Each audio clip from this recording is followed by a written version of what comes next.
રાજ્યના કેટલાક જિલ્લામાં આજે ભારેથી અતિભારે વરસાદની આગાહી। કચ્છ, સૌરાષ્ટ્ર, દક્ષિણ ગુજરાત સહિત અમદાવાદમાં ખાબકી શકે છે અતિભારે વરસાદ।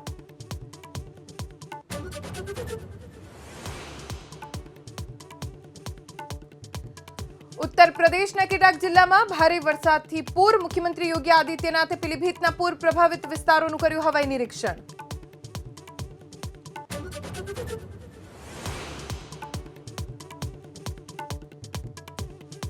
उत्तराखंडના ચમોલીમાં ભયાનક ભૂસ્ખલનના લાઈવ વિડિયો આવ્યા સામે। બદ્રીનાથ હાઈવે પર પાતાલ ગંગા પાસે રસ્તો બંધ।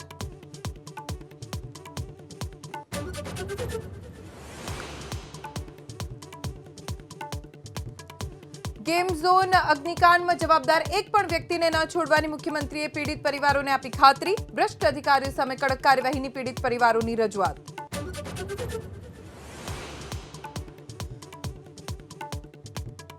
सूरत में विजयनगरनी आंगणवाड़ी परिसरमांथी मળી દારૂની ખાલી બોટલ। રાત્રિના સમયે અસામાજિક તત્વો દારૂની મહેફિલ કરતા હોવાની આશંકા।